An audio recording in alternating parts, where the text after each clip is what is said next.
Have you ever met a woman who seemed almost perfect? She walks into the room like a ribbon of light, confident, magnetic, graceful enough to shift the air itself. You smile, she smiles, and something stirs inside you. And yet, somewhere beneath the glow, your instinct whispers, there's a story she's not telling. Love always demands courage, the courage to see clearly instead of hoping blindly. People don't just speak with words, they speak with patterns, with the rhythms of choices they've made again and again. Those patterns often whisper louder than promises. What you're about to hear isn't judgment. It's a map. 7 signs that a woman's past may still be shaping her present, and in turn, shaping your future.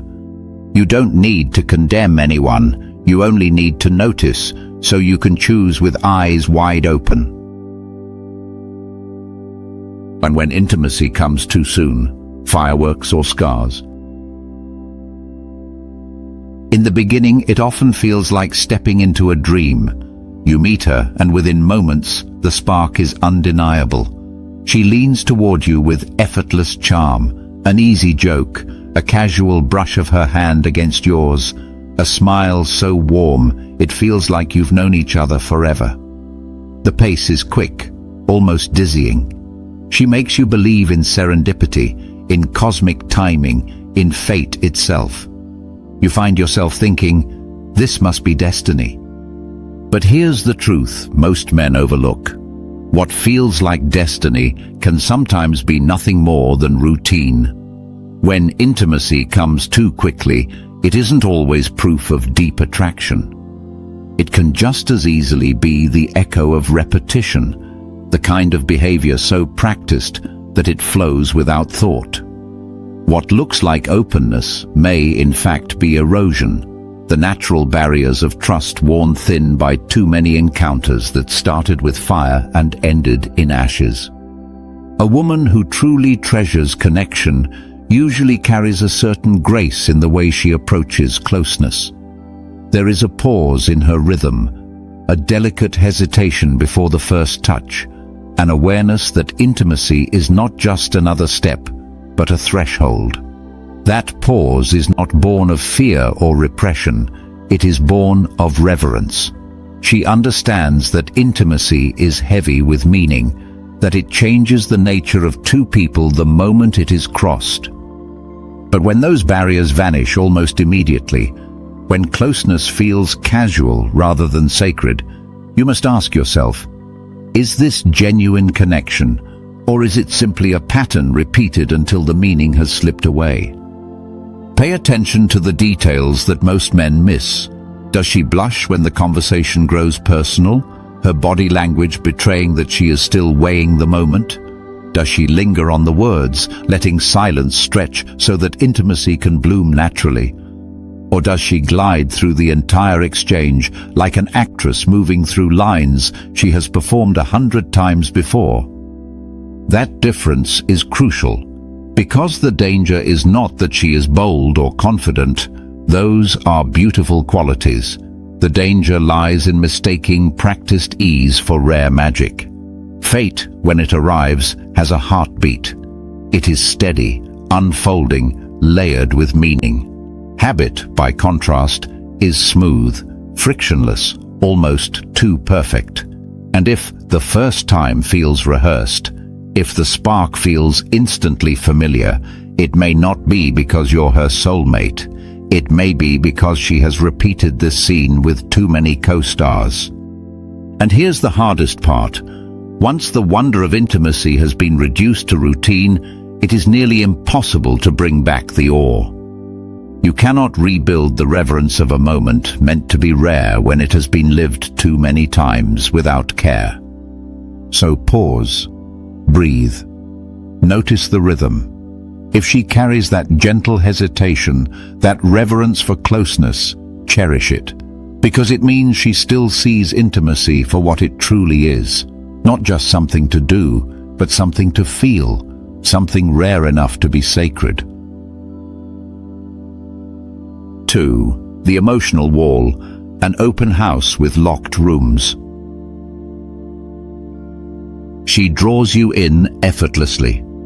Her voice dances with humor, the kind of light-hearted stories that make you laugh without thinking. She sprinkles in glimpses of sorrow too, just enough to feel real, and even shares what seems like vulnerability.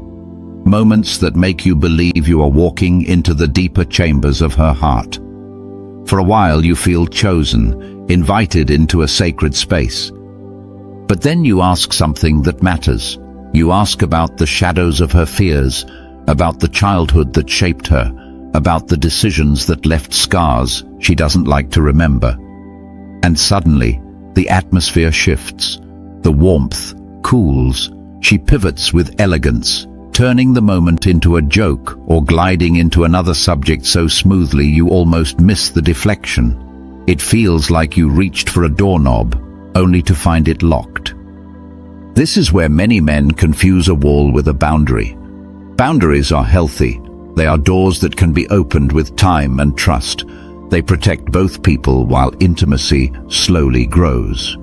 A wall, however, is different. A wall is a facade of welcome, with every important room sealed tight. On the outside, you see a home full of charm. On the inside, you realize the spaces that matter most are closed off. Walls don't appear overnight. They are built slowly, brick by brick, through heartbreaks, betrayals, and disappointments that whisper the same vow: never again. Every man who failed her trust added another layer, until the structure stood tall enough to keep everyone safely outside. She may not even realize how carefully she keeps her doors bolted, because the wall feels like protection, even though it's really a prison. The risk for you is subtle, but corrosive. Imbalance. You will likely begin to share more of yourself, hoping your openness inspires hers. You will hand her your fears, your dreams, your mistakes, thinking it will be a bridge. But the bridge is one way. Her responses may sound empathetic, even warm, but they lack matching depth. It's reaction, not reciprocity. Over time, this imbalance drains you. Love is supposed to be a two-way current, each pouring into the other. But when one side stays dry, the other eventually runs out. You'll find yourself exhausted, pouring affection into a vessel that never truly fills. The signs are there if you pay attention. Conversations that sparkle but never deepen. Closeness that feels warm but strangely thin. Conflicts that end not in healing but in retreat. Loving someone behind a wall is like embracing silk over stone. Soft enough to tempt you, but never yielding enough to hold you. And in the quiet of your own heart, you'll realize the cruelest truth. No matter how much you give, you are still outside, standing at a locked door. 3. The overcrowded male circle. When you speak among a chorus, they're just friends. And sometimes, yes, that's true. Friendships between men and women exist, and they can be genuine, supportive, and innocent. But there are moments when the phrase becomes a shield, a way to dismiss the quiet unease you feel when her phone buzzes long past midnight, when her stories are always punctuated with the presence of another man. Suddenly, you realize you are not having a conversation with her alone. You are speaking among a chorus, one voice competing against many. What often hides beneath this pattern is not romance, but validation. For some women, the steady hum of male attention is less about desire and more about reassurance. It's like a drip of water against parched soil. I am noticed. I am still wanted. I am relevant. That reassurance, once tasted, is sweet. And like anything sweet, it can become addictive. The problem here isn't morality. It isn't about right or wrong. It's about capacity. Emotional energy, like time, is finite. When a woman's sense of self is fueled by constant input from many men, The space for one man to truly matter begins to shrink. Your voice, no matter how loving or consistent, struggles to become home when she has built a house lit by dozens of windows. You'll notice the signs if you pay attention. Exes who never really fade, lingering just in case. Male best friends who call late at night, always with perfect timing when you're not around. Social media filled with comments and likes from a rotating cast of admirers, each name a tiny reminder that her stage is always crowded. And perhaps most telling, her female friendships may be thin or strained, because friendships with women often demand emotional reciprocity, vulnerability, and consistency, qualities harder to nurture when attention has been trained to come in quick, easy doses from men who don't ask for depth. It's important to understand this isn't about forbidding friendships or about jealousy. Healthy love doesn't cage, it recognizes patterns. If she thrives on constant validation, the risk isn't that she will betray you tomorrow. The risk is that you will never feel fully chosen because the background noise of attention will always be humming. And trust in such an atmosphere becomes fragile. You can offer your loyalty, your steadiness, your devotion, but if she cannot live without the chorus, your voice will always echo faintly, never the one that fills the room. So don't rush to control, simply observe, because if her worth depends on a flood of outside voices, no matter how much you love her, the space for your love may always feel too crowded to breathe. 4. When closeness becomes currency. Love, at its best, is a balm. It heals through touch, through whispered comfort, through the steady reassurance of arms around you. Closeness is meant to be the bridge that carries two people over life's inevitable storms. But when that bridge only appears at certain times, when intimacy feels less like a gift and more like a transaction, something sacred begins to unravel. Picture this. You refuse a request, you hold your ground, and tension fills the room. Voices sharpen, silence stretches, and then, just as the weight becomes unbearable, everything shifts. Her eyes soften, her body leans toward you, her arms encircle your shoulders, and the air clears as if nothing ever happened. You breathe relief, thinking, we made it through. But the truth is, nothing was resolved. The conflict wasn't healed, it was paid off with affection. On the other side of the coin, intimacy can just as easily vanish. Not because her heart has closed or her desire has dimmed, but because leverage is needed. Affection becomes withheld, not a natural response to mood, but a calculated silence that speaks louder than words. You feel it instantly, the withdrawal of warmth. It doesn't say I'm hurt, it says you must bend first. The rhythm is the clue. Tenderness that always arrives after you've yielded.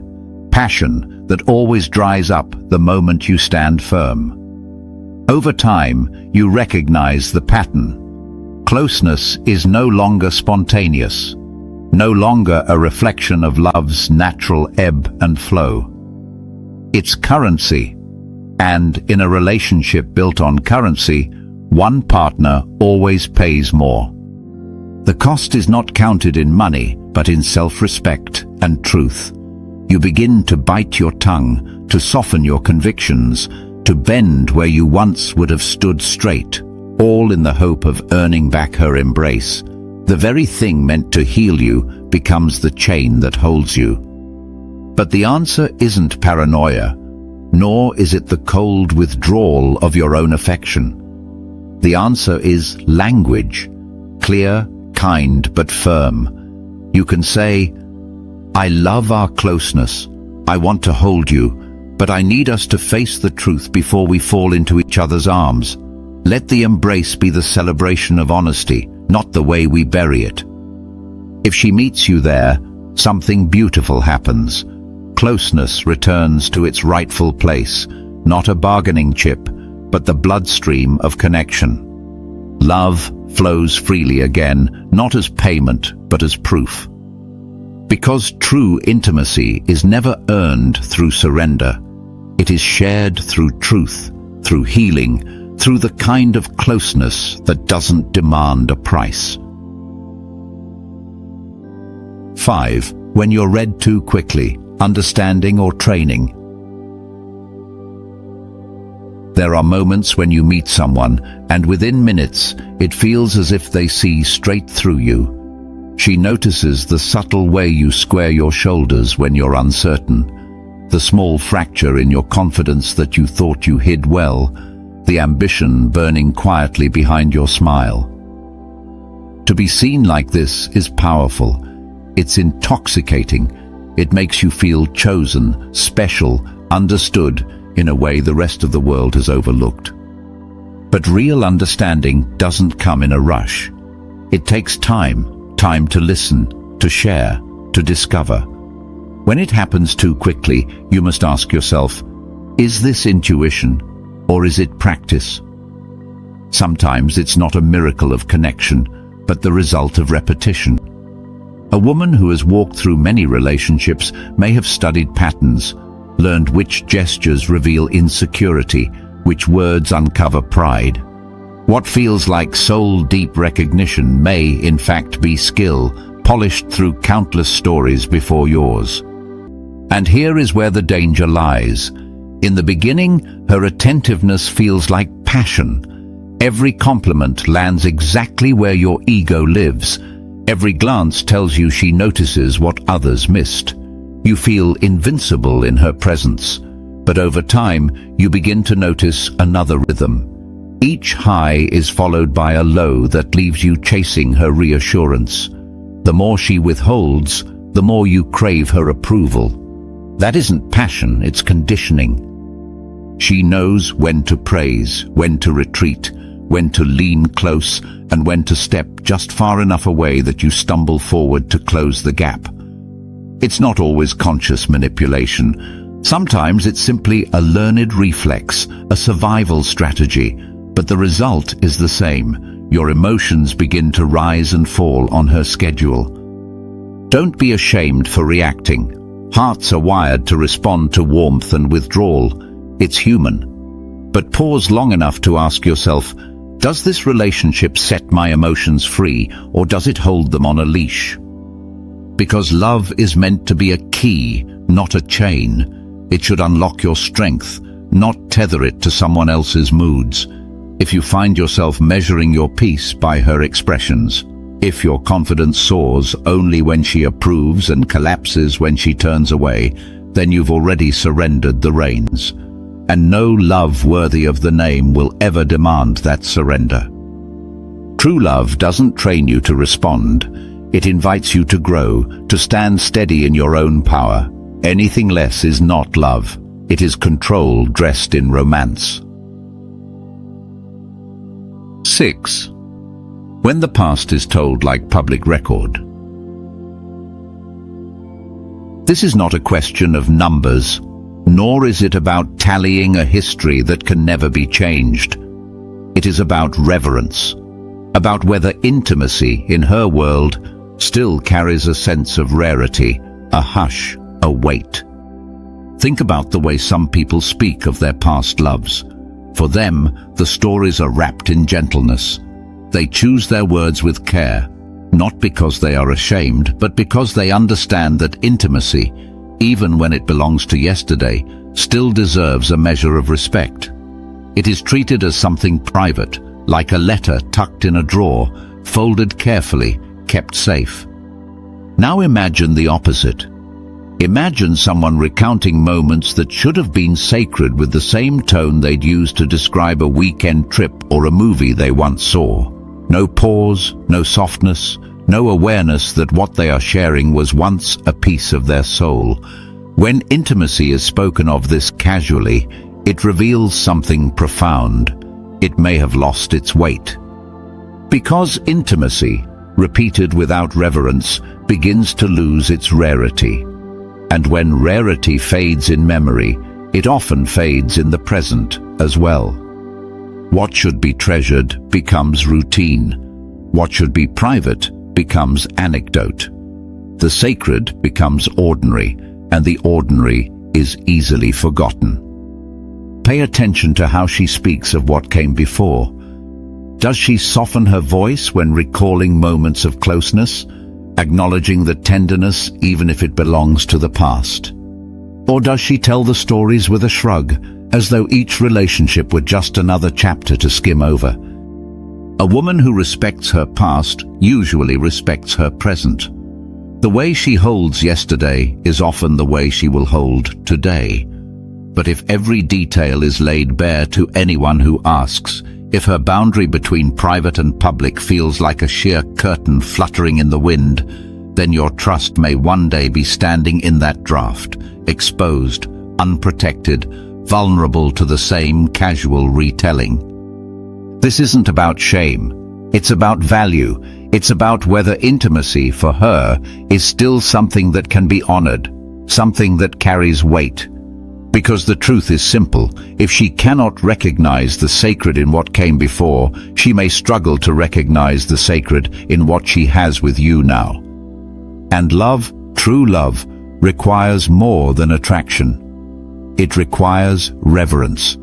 Without it, even the most beautiful bond can be reduced to just another story told too easily, too often, until it no longer means much at all. 7. A history of short storms. Every love glows at the beginning. The air feels sweeter, the world seems brighter. Flowers bloom in unexpected places. Butterflies stir in your stomach, and text messages arrive like summer rain, steady, exciting, impossible to ignore. Those first weeks or months feel like magic, as if the universe conspired to bring two souls together. But lasting love is never proven in the sunshine. It is forged in the storms. It begins when the butterflies quiet, when routine rubs against expectation, when two people discover not just how to fall in love, but how to stay there. Love grows deeper, not in the rush of the first kiss, but in the work of forgiveness, patience, and compromise. So, if her relationships rarely last more than 3 to 6 months, if wrong timing or it just didn't work is the constant refrain, you must wonder, was it truly bad luck? Or is it a pattern? Perhaps what she craves most is the rush of beginnings, the high of novelty, the electricity of desire, the intoxication of being wanted. And perhaps what she resists is the steady work of remaining. Because novelty and endurance are not the same. Novelty makes the heart race. Endurance makes the house stand. One gives you sparks in the dark, the other gives you shelter in the storm. Both are beautiful in their own way, but one cannot replace the other. You cannot build a life on butterflies. This is why you must ask the kinds of questions that invite time into the room. Questions that reveal not just what she has felt, but how she has endured. Ask, when was the last time you stayed to work through a major conflict? Listen carefully. Is there a story of grit, of standing in the fire instead of walking away? Or only stories of exits, each one framed as fate or poor timing? Then ask, what have you learned to change in yourself during a long relationship? Because growth is the true measure of staying. Someone who has remained long enough to face themselves, to admit fault, to bend and rebuild. That person carries tools for the middle chapters. Someone who has never lasted past the prologue may not know how to write the ending. The answers don't need to be polished. They don't even need to be flattering. They only need to exist. Because without them, you are not stepping into a love story. You are stepping into a cycle of beginnings, short storms, and quiet exits. And unless she chooses to break the pattern, your chapter may end exactly where the others did. Conclusion. Choosing with eyes open. When you step back and gather these 7 signs, what you hold is not a verdict carved in stone. It is a portrait in motion, a living mosaic. You see intimacy offered too soon, a fortress of silence that keeps the soul hidden, a circle of voices that leaves you speaking among a chorus, affection traded like currency, emotions steered as if by an unseen hand, past stories told without reverence, and romances that flare bright but vanish with the seasons. No one arrives at today without carrying the fingerprints of yesterday. We are all shaped by what came before. The question is never simply what has she done? The deeper question is, does she recognize her patterns? And is she choosing differently now? Because awareness is always the doorway to hope. Without it, history repeats itself. With it, transformation becomes possible. And you must protect your standards as fiercely as you protect your future. Speak with kindness, listen with calm, but trust your eyes when truth reveals itself. If staying would dim the light in your eyes, you owe it to yourself to walk away, not with anger, but with clarity. If you've recognized yourself in these words, share your story, not to condemn, but to illuminate the path for another man who may be standing where you once stood. Because love, real love, is never found in closing your eyes to the signs. It is found in seeing clearly, choosing wisely, and honoring yourself enough to wait for the bond that doesn't weaken you, but strengthens you.